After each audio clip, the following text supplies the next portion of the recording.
आज हम आपको भारतीय सिनेमा के पहले सुपरस्टार विलेन हीरालाल ठाकुर की कहानी बताने जा रहे हैं, जिसने देश की आज़ादी की लड़ाई में भगत सिंह के साथ भी हिस्सा लिया था।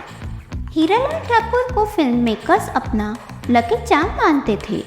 आइए जानते हैं इस विलेन की कहानी और इंस्पायरिंग जर्नी। भारतीय सिनेमा की शुरुआत 1913 में हुई थी, जब दादा साहेब फाल्के ने राजा हरिश्चंद्र नाम की फिल्म बनाई थी। उसी समय हिंदुस्तान ने जाना था कि फिल्म क्या होती है। उसी दौर में एक ऐसा हीरो पैदा हुआ जो न सिर्फ भारतीय सिनेमा का पहला विलेन बना, बल्कि उसने भगत सिंह के साथ देश की आज़ादी की लड़ाई में भी लड़ा। यह थे एक्टर हीरालाल ठाकुर, जिन्हें हीरालाल के नाम से भी जाना जाता है। हीरालाल ठाकुर साइलेंट फिल्मों के दौर के सुपरस्टार विलन थे। भारतीय सिनेमा के आइकॉनिक विलन्स की बात हो और उसमें हीरालाल का नाम शामिल ना हो तो यह बड़ी बेईमानी होगी। वह हीरालाल ही थे जिन्होंने फिल्मों में विलन वाले किरदारों की शुरुआत की थी। इसीलिए हीरालाल ठाकुर को भारतीय सिनेमा का पहला विलन माना जाता है। हीरालाल ठाकुर ने साइलेंट फिल्मों से शुरुआत की और कलर फिल्मों में भी अपना रंग जमाया। यही नहीं, उन्होंने देश की आज़ादी की लड़ाई में भी योगदान दिया। उनकी कहानी वाकई में एक मिसाल है। हीरालाल ठाकुर का जन्म 1912 में लाहौर में हुआ था। हीरालाल का रुझान बचपन से ही एक्टिंग की तरफ था और यही शौक उन्हें फिल्मों में ले आया। बताया जाता है कि हीरालाल को शुरुआत से ही फिल्मों में विलन का रोल करने का शौक था। जहां अन्य लोग फिल्मों में हीरो बनने का शौक लेकर घुस रहे थे, वहीं हीरालाल चाहते थे कि वह विलन बने। उनके मन में विलन बनने की इच्छा तब पैदा हुई जब एक बार उन्होंने रामलीला करते वक्त एक नाटक में हिस्सा लिया था। हीरालाल ने 1928 में फिल्मों में एंट्री की। उन्होंने शंकर देव आर्या की फिल्म डॉटर्स ऑफ टुडे से एक्टिंग डेब्यू किया था। यह न सिर्फ हीरालाल की पहली फिल्म थी, बल्कि इसी फिल्म से पाकिस्तानी फिल्म इंडस्ट्री यानी लॉलीवुड की शुरुआत हुई थी।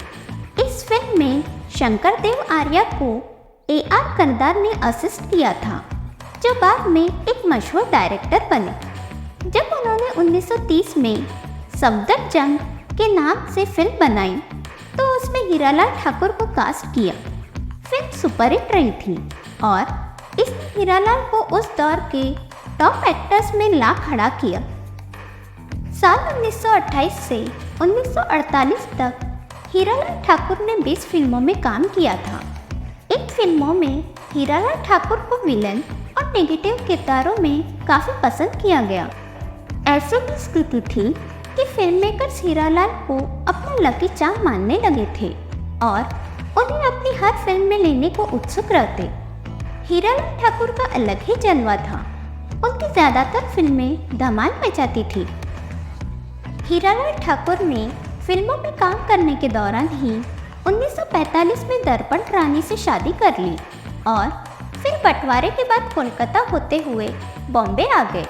हीरालाल ठाकुर को बॉलीवुड में पहला मौका 1951 में मिला, जब भगवान दास वर्मा ने उन्हें फिल्म बादल में कास्ट किया।